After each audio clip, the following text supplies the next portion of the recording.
Hey guys! Hi, Doc! Ayan. Guess who? Ang kasama natin ngayon si Ma'am Cristea at saka si Ma'am Batang.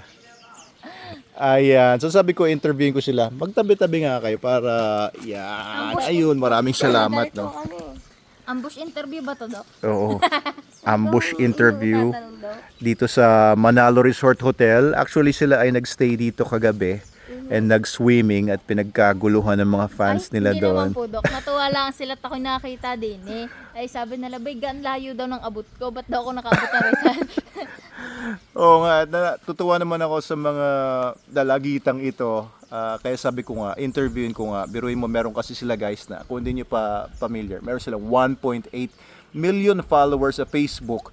And ang mga video niya, puro kalokohan, puro yung nagpa-prank sila. Nakakatuwa talaga, kaya talagang wholesome naman eh, no? Wala namang mga Ay, kung... controversial. Wala Pero naman. depende po yan sa ano eh. Kung yung ibang mga nanay, hindi sanay sa joke-joke. Oo, Magko-comment oo. po talaga sila ng, kumbaga wala daw respeto. Pero, nasa Walang magulang pa rin respeto. Kasi po, ano kami, nagpa-prank sa Oo. mga tatay, yung tatay ko kasi namin.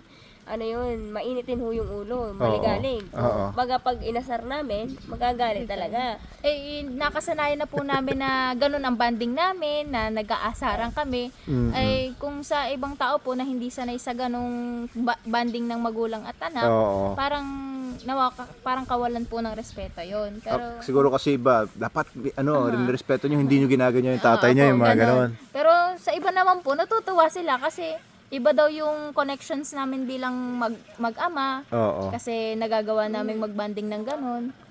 Ang napanood ko talaga, tawa ko ng tawa dun sa video na gumawa kayo ng ano ba yun? Parang Guilty ba yun, Doc? milk tea na merong mga tayo ng kambing. Okay, ano sa Ang kanya. kasagwat Oo. ng tatay ko po doon ay si Ate Batang. Oo. Sila magkasagwat. Sarap na sarap ako doon kasi Sila, Doc, alam niyo yung mga fans namin, pag Oo. kami yung gumaganta kay Pardo, galit na galit. Pero pag si Pardo yung yung gumanti gumanti sa amin, tuwang-tuwa. parang tuwang-tuwa pa sila na, Oo. "Gi, gawin mo pa yan! Ganyanin mo pa mga anak mo." Kasi nung inanuhan yung mukha namin, palitada. Napanood nyo ba yung Doc? Yung Palitada. palitada, yung sementong hinalo, tapos kunyari nagpapalitada si Papa. Oo. Tumalsik yung palitada sa mukha namin, pinumpuno kami ng semento sa mukha. Tumangtuwa yung mga tao kasi gumanti sa amin si Parin Dayo.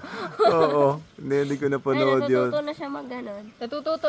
Sa tinagal din po ng panahon, sa tagal din po ni Ate Batang na nagbablog kasi Oo. siya po yung nauna eh, siya yung unang nakilala. Mm-mm. Bali year, ano nga, ikaw nagsimula? Mga ano po yun, 2018. Parang ano lang ho yun, nagkakatuwa lang ho kami siyempre bago sa pandinig ng 2018 yun, wala pa ho masyadong mga vlogger nun. Oo. Nagkakatuwa no kami, nagkukwentuhan, nagsalita ho ako ng Batanggenya. Oo. Sabi ko ho, huwag mong i-zoom. Ngayon. Oo. Kumbaga sa pandinig ng ibang mga viewer, pag sa pandinig niya, nilike ko. Oo. Nasa doon ako nagtuloy-tuloy. Bali, ngayon lang din ako na kumbaga nagsipag na mag-vlog 2019. Dahil na ginagawa ko lang ho dati yung vlog, dahil natutuwa ho ako na maraming taong nakakakita. Sabi ko, ako taga-bundok lamang, dami-dami nanonood. Ayun, si Ate Batang ho yung unang nag-vlog talaga sa amin. Nung una ho, ako'y wala talagang Mahiyain ho, interest. Ako'y Oo. mahiyain. Mahiyain. Hanggang sa nung na-push po ako na mag-vlog na rin, edi tandem na ho kami ng paprank sa tatay, sa inay. Puro Oo. kalokohan na ho ang ginagawa. Hanggang sa, syempre ho, siya yung unang vlogger sa amin. Siya ho yung nag-train kay Kulot ng pagiging kulot talaga. Kung ano ho yung kulot na napapanood nyo ngayon sa TV, ay si Ate Batang ho ang salary noon. Oo. Maliit pa ho si Kulot. As Ganito. in, baby pa po. Siguro Oo. ay... Ganito po nagsimula yun Lumapit po sa akin, nagbablog ako. Sabi Oo. niya, Ate Batang, sama mo ko sa vlog mo. Hmm. Hanggang sa yun po, maliit pa lang, nagbablog na siya. Nakakitaan ko na magaling magsalita, madaldal. Oo. Hanggang sa kinagat na din po ng mga viewers. Tapos, nagbigyan po sila ng big project din sa ABS. Kumbaga ho, malaking opportunity din ho na si Kulot ay nasa TV na ngayon at yung kumbaga ho yung mga Batanggenyo at Batanggenya Oo. na dati ay parang ikinakahiya ang punto ay ngayon ay nagiging parang ikinaka-proud na rin ho. Oo. Oo nga. Kasi parang sabi ho, pagka ang punto mo yung Batanggenya, siya! ikaw ay probinsyana, ay bigyan na yung punto. Tapos Oo, parang mahihiya ka na bakit ganun nga ang punto. Pero ngayon ho, pagka Batanggenya ang narinig mo, ay, Batanggenya ka, nakakatuwa ang iyong salita. Ganun. Oo. Yun. Oh, I think may ginagawa kayong maganda para sa mga may punto. I mean, yung ganong klaseng ano. Kasi yung iba, they look down on people na merong punto. Pero dito sa Rizal, for example, na merong mga punto din yung mga tao dito. For example, yung misis ko, tiga Talim Island. Meron silang hane, yung mga... Kumbaga po yung mga punto ngayon, hindi na binibigdel ng tao. Kumbaga po ay pag may punto ka, natutuwa na sila. Oo. Actually nga yung yung mga nagsasalita rin ng English, may mga punto din naman sila kung nasa Australia or nasa Britain ka, nasa Amerika ka, iba-iba rin naman mga punto nila. Ano lang yan, parang marketing din lang din naman yan kung sinong may pinakamagandang punto.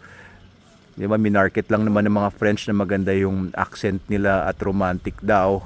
Kasi City of Love yung Paris, pero I think marketing lang naman ang punto no? Kaya minamarket niyo yung punto somewhat na nagiging patok na rin siya. Opo, ngayon po parang marami na rin gumagaya sa salitang Batanggenya. Ala ay, bakit ikigayaan? Pero yung parang lalagyan niya na ho yung salita ng puro Oo. ala, hanggang ganun.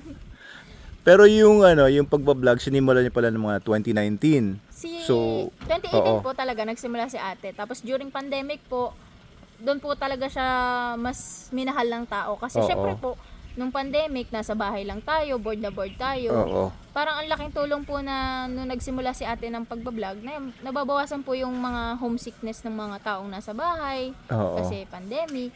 Kumbaga, pag napanood nila, kakatuwa rin batang are. Oo. Kagaling magsalita ng Batanggenya. Pero ito talaga ginagawa niyo full time pagba-vlog. Ano pa ginagawa niyo ba bukod sa pagba-vlogs para sa mga hindi nakakita sa inyo sa araw-araw? Ano po, may mga small business lang po kami like yung piggery and then yung Oo.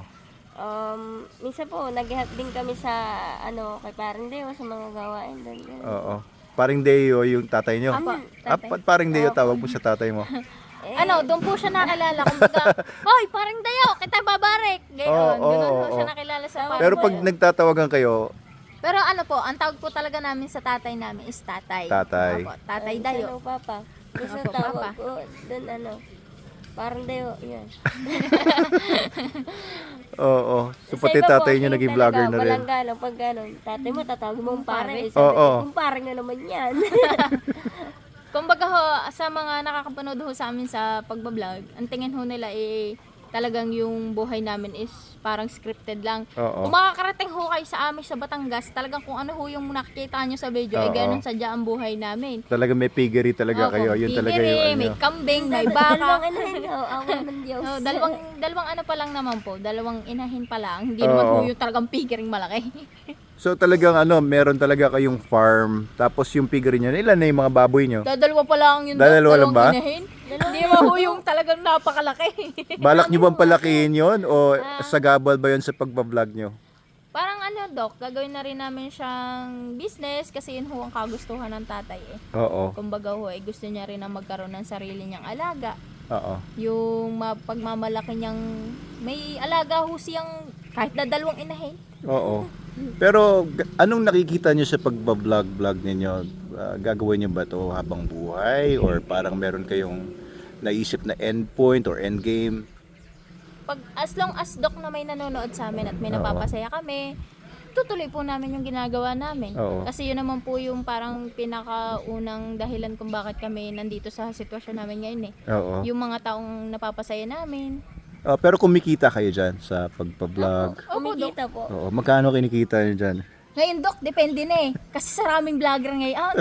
Sabi ko sa inyo, Dok, sa pagka marami kang kompetensya, Opo, para po sa marketplace, kung ano yung magandang product mo, yun yung kakagatin nila. Oo. Kumbaga sa pagpa-prank, iba-iba dapat yung iaano mo sa kanila yung Oo. timpla ng Pero idea, bigyan niyo sila ng idea yung mga nanonood kung kano ba kinikita nitong mga dalagitang ito at ang laki na ng following, sikat na. Oo. kung ang followers ko ay 1.8 million, Oo. hindi ho sa followers na base yun Oo. Kung sa views ho. Sa views. Sa Oo. ads. Kung gaano ho kaganda yung ads na nakalagay sa video mo, pagka ho ang views mo yung nasa 25 million, Oo. hindi ho yung 25 million, gano'n ayun Oo, ho kasi yung, marami mga nag-iisip ng Oo, gano'n. Laki na kapag kinikita talaga siguro yung nito. ganun yun. Mayaman na siguro itong mga to, ganyan-ganyan. Pati ako, sinasabi nila, kaya daw ang dami ko daw pera ay dahil daw sa pagbablog. Hindi do. Kaya nga di ba nakakatawa kapag lang. ka ho 25 million ang, halimbawa 25 million ang views mo, 25 billion din ang kita mo, hindi po. Oo. Siguro Depende. magre-range po siya ng mga 50 to 80,000. Yun, ganun lang yun do. Ganun ang kinikita nyo Pero every po, month. dapat yung mga vlog mo, if ever, ito lang yung ma-advise ko sa mga gustong talaga mag-vlog. Pag nagbaba yung views nyo, huwag kayo mahinaan ng loob. Oo. Kasi po, dumaan po ako sa ganun eh. Di ba po, million-million ako. Sanay ako million-million. Kumbaga po, parang nahinaan ako ng loob noon. Pero nung continuous ko pa rin pong ginagawa, merong isang video po doon na, kumbaga, papatok sa market. Ganun. Oh, tapos once na, 'di ba, bumaba yung views mo, tapos may isa kang video na in-upload na tumaas. Yung tumaas na, na video mo ng views, mahahatak nun yung mga video mo na mababa ang views. Kumbaga, kailangan consistent ka lang sa pagpapasaya ng tao, huwag kang panghihinaan ng loob, at huwag mo ititigil yung ginagawa mo. Kasi, the more na mas eager ka sa pag-upload, pagpo-post, mas lalong dadami yung views mo, mas maraming magmamahal sa'yo, ganun. Oo, kasi iba gustong magsimula maging vlogger, ganyan, tapos mag-upload ng isang video, tapos walang nanonood. Po ng Oo. So, pag nag-start po talaga, hindi po talaga maano ka sa agad na stream ads, ma-accept ka agad nila. Hindi po ganun basta siya eh. Oo, Kailangan tapos talaga nag-give up ka agad yung iba. Opo, kasi parang bago ka dun ma-open yung stream ads mo, kumbaga yung payout mo, kailangan mayroon kang target na followers. ganun. Target na followers, target na siguro 10 video yung uploaded na trending, Oo. yung maganda ang engagement, doon mas madali ka pong Tsaka po, monetize. kailangan natin maging careful sa mga ina-upload natin kasi masyado na po ngayong stricto si Stricted. Meta. Oo.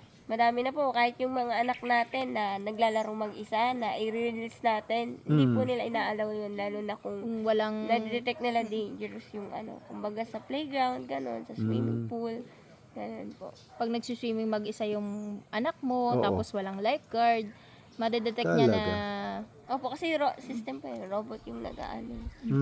Kaya, mahirap din po mag-appeal. Ilang araw din, or hindi na nila ayun, yun yung isa sa nagiging problem po ng mga nagsisimulang vlogger ngayon. Oo. Magpo-post po sila ng isang video na marirestrict sila, tapos hindi po nila nagagawa ng action agad para appeal yung kung ano yung problem. Tsaka po, may mga Tapos panghihinaan na po sila ng loob agad. mga nagkukunwari na monetize ka na, and then may link na naka-provide doon. So, pag nilagin nyo doon yung email and password nyo, wala na yung account ninyo. Oo. Kaya, maging careful na lang po tayo sa mga emails na dumadating sa atin or message. Kasi yung iba, nakalagay doon, accept ka na for monetization. So, ikaw bilang vlogger, akala mo, accept ka na talaga. So, madali kang lalagay mo yung password at email mo. So, pag ganun po, tingnan natin yung email, tingnan natin yung ginagamit nilang mga account kasi more on scam talaga sila. May Dun mga po nila ganun talaga. yung mga iba eh. Tapos meron din pong kumakalat sa Facebook na nagpapanggap na meta, na sesendan ka ng mga parang restricted yung video Oo, mo, oo. pero hindi naman restricted yung video mo, shinare yang nila. Tapos meron dong link na nakalagay na how to appeal, kung bakit ka na-restrict. Yun po yung isa sa scam. Oo. Kasi naranasan ko rin yun, Dok. na kuha nila yung FB ko, na-hack nila yung FB ko. Grabe ah. Ang laking bagay lang talaga is 1 month yun bago nabalik. Basta 1 month. Opo, basta kakausapin mo lang talaga si Beta. Huwag mo siyang susukuan. Oo, pero Kasi dumating din sa point na sumusuko na kayo. Ayaw ko yun naman mag-vlog. Oh, Dok, lalo na po nung nawala yung Facebook ko sa akin. Kasi Oo. 1 month din yung Dok.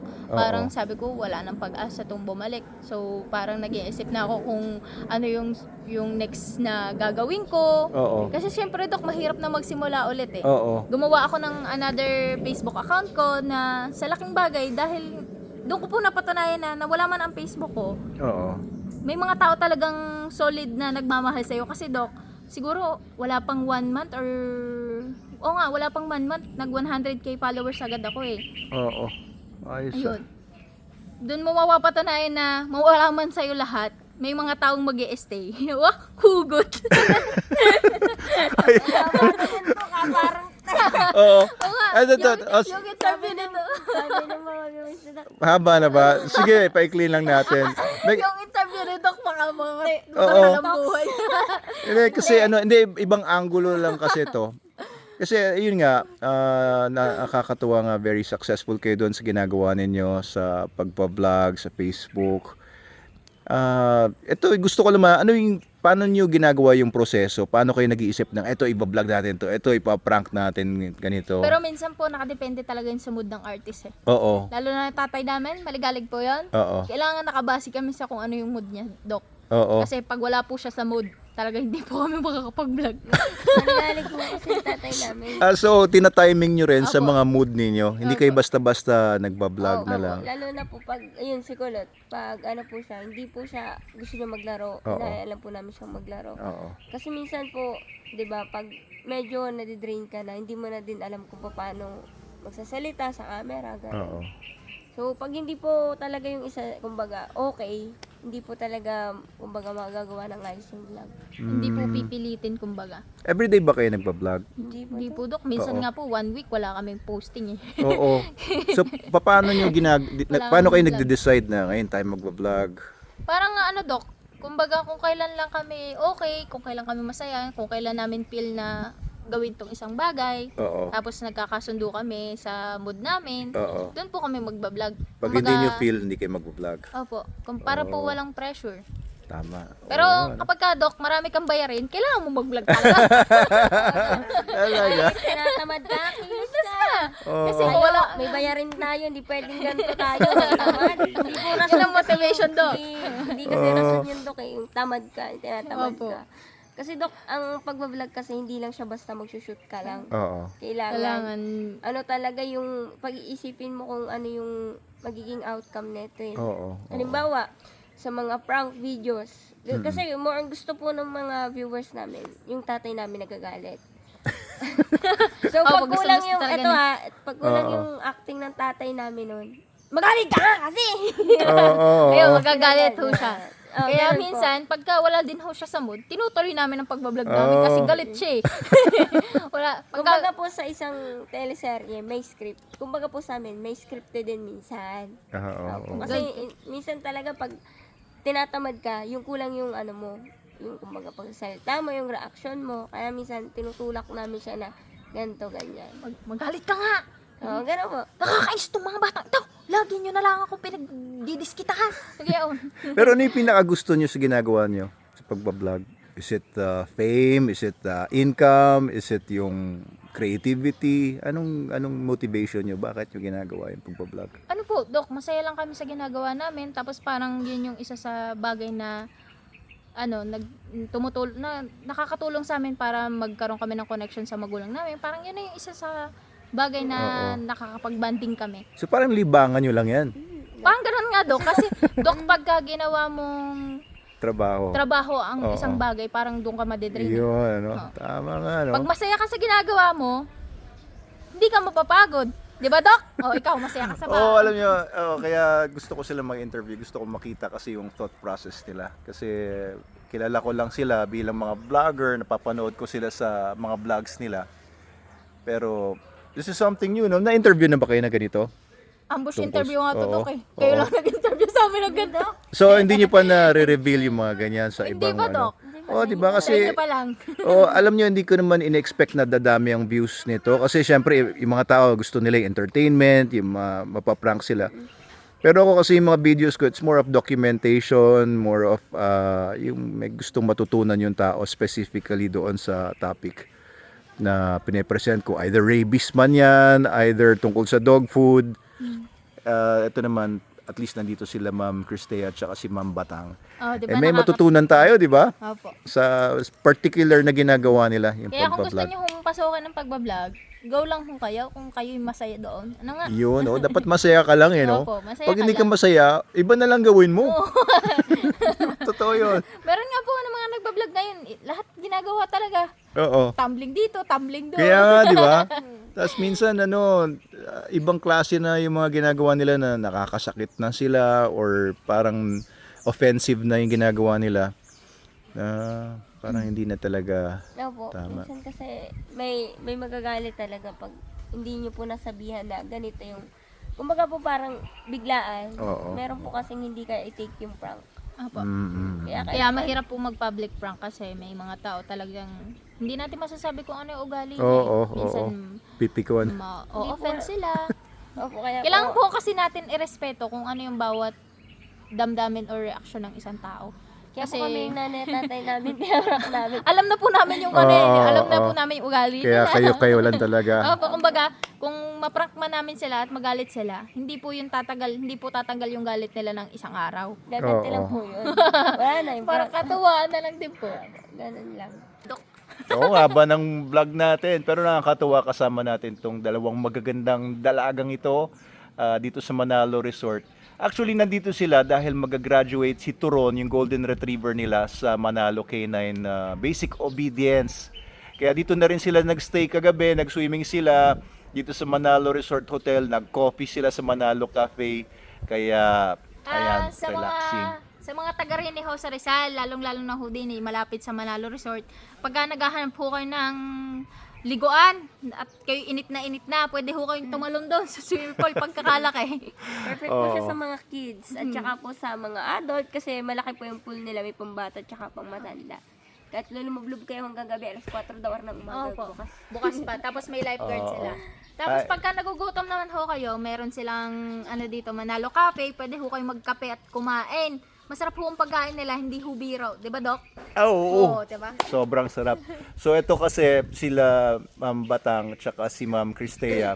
Mga brand ambassadors po namin sila sa Manalo K9. So yung dogs nila, ang ginagamit ay Super Dog Nutrition, yung SDN natin. No, ginagamit nyo rin yung Super Dog Soap. Ano pa ba mga ginagamit ninyo? Super Dog Soap, Super Dog Shampoo, Oo. tapos SCN, Super Kumusta Cat. naman yung paggamit nyo talaga? Honest to goodness na yung pagdating sa quality. Sa Dog, sa Super Dog Soap, at saka nakakatulong talaga yung Super Dog Soap sa mga aso ko, lalo na dun sa may kati-kati yung galis sa aso. Oo. Nakakawala po siya ng kati-kati talaga. Oo. Kasi na-experience ko po yun nung ang aso ko po ay nagkaroon ng mga skin allergies. Oo. Nililiguan ko po siya gamit yung Super Dog Soap na parang kulay red. Basta yun. Mm-mm. Yun, nakatulong siya para mabawasan yung pangangati niya, Dok. Tapos, Oo. bumabalik yung balahibo niya. Ayun. Yung sa dog food sa SDN. Ay, Dok, yun ang kinatuwa ko. Kasi, Oo. di ba, pinatrain ko sa inyo si Toron. Oo. Sabi ni Sir Fai, Oo. dapat trainer. daw yung trainer ni Toron, dapat daw si Toron po ay magkakaroon ng homesickness kasi malayo sa sa parent niya, sa akin. Oo. Ay, Dok, food motivated eh. Oo. SDN ang pinapakain. Sabi ko dapat mamamayat yan, Sir Pai. Bakit parang lalong lumaki? Oo. Kasi daw. Lumapad pa. Opo, kasi daw, habang tinetrain, kailangan may suhol na SDN. Oo, yun ang treats niya, yun ang reward niya. Ang kinatawa ko do, kasi syempre expected ko. Syempre malayo po sa akin, malulungkot siya, mamamayat siya ng konti. Kasi sabi niya nga po, mamamayat ang aso kapag malayo sa per parent. Oo. Pagkakita ko po dun sa aso ko, lalo pa ako natuwa eh. Kasi parang mas lalo siyang lumaki dahil sa SDN. Oo, so puputulin natin tong vlog nito. Mamaya panonoorin natin yung graduation ni Turon, yung golden retriever. Super dog na siya ngayon. Super dog Oo. kasi na-train na, good boy na dog. Oo. Kasi yun, nangangarate. Narinig ko. Opo, Superman yan dati, ngayon super dog na dog. Oo, Nalipad yun eh. Kanina lumilipad ito at nga, nangangarate hindi daw. lumilipad Hindi na siya kanina, aggressive. Yun ang isa sa Oo. pinakamalaking bagay kapag may basic obedience yung alaga niyo. Ayan. Hindi na siya aggressive, hindi na siya kumbaga takot sa mga aso na ibang aso niya, hindi na siya nagagalit, Oo. kumbaga hindi na rin siya takot sa ibang tao. Yun, that's for another vlog. So gusto ko lang pasalamatan dito sa vlog na to si Ma'am Cristea at saka si Ma'am Batang sa pagpunta dito sa Manalo Resort Hotel and for being our brand ambassadors and sa yung trust na binigay nila sa amin para kay Turon sa training niya and sa pagpo-promote ng mga products natin and dog training. Ayan. Thank you po, Thank Ma'am you, Doc. Batang, Ma'am Cristea. Salamat. Salamat sa inyo. Ilang.